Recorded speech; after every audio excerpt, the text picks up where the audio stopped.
मैं गरिमा जायसवाल आप सबका स्वागत करती हूँ। परमेश्वर की बेटी होने के नाते आप सबको आशीष देती हूँ। परमेश्वर आपके जीवन में बहुत सारे कार्य करे, बहुत सारी आशीषें दे। पवित्र आत्मा आपके जीवन में बहुत सारी ब्लेसिंग दे। आकाश पृथ्वी की ऊंचाई की योजना। उत्पत्ति 1 अध्याय 8 में परमेश्वर का वचन कहता है, और परमेश्वर ने उस अंतर को आकाश कहा तथा साँझ हुई, फिर भोर हुआ। इस प्रकार दूसरा दिन हो गया। परमेश्वर ने नाम दिया आकाश। परमेश्वर ने केवल अंतर नहीं किया, बल्कि उस अंतर को नाम भी दिया आकाश। नाम देना अधिकार और उद्देश्य को दर्शाता है।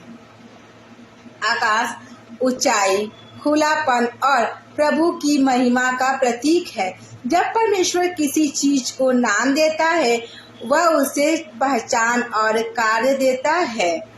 जब वह हमें बुलाता है, तो हमें भी नई पहचान और उद्देश्य देता है। यशायाह 43 पद संख्या 1 में परमेश्वर का वचन कहता है, मैंने तुझे नाम लेकर बुलाया है, तू मेरा है। आकाश ऊंचाई और प्रभु की महिमा का प्रतीक है। आकाश ऊपर है, यह हमें ऊंचाई की ओर देखने के लिए प्रेरित करता है। बाइबल में आकाश परमेश्वर के निवास, उसकी महिमा और पवित्रता का प्रतीक है। यह हमें याद दिलाता है कि हमारा लक्ष्य भी स्वर्ग है, परमेश्वर पवित्र पृथ्वी नहीं। कुलुसियों 3 अध्याय 3 पद संख्या 2 में अपनी दृष्टि ऊपर की बातों पर लगाओ। साँझ हुई, फिर भोर हुआ, दूसरा दिन बना। हर दिन की शुरुआत साँझ से होता है। पहले अंधकार, फिर प्रकाश।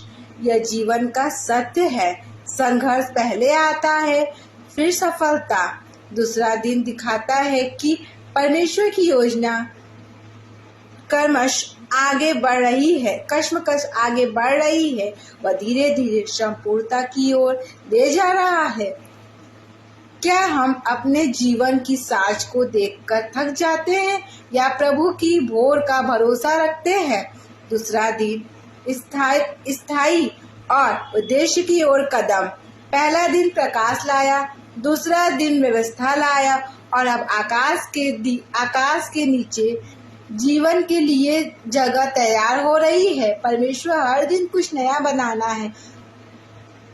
है, और प्रत्येक चरण में उसकी योजना स्पष्ट होती है। वह हमारे जीवन को भी कश्मकश संवारता है, एक एक कदम आगे। फिलिपियों 1 अध्याय 6 में जिसने तुम में अच्छा काम शुरू किया है, वह उसे पूर्ण करेगा।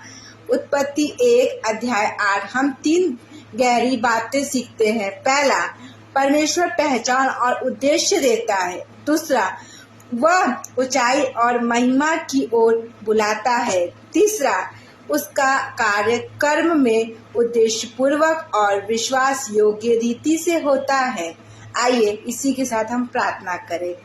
हे परमेश्वर, जैसे तूने अंतर को आकाश कहा, वैसे ही मेरे जीवन में भी तेरी पहचान और उद्देश्य दे। मुझे तेरे प्रकाश में चलने दे, और विश्वास दे कि मेरी साँझ के बाद भी तू भोर लाता है। आमीन। परमेश्वर आप सभी को बहुत आशीष दे।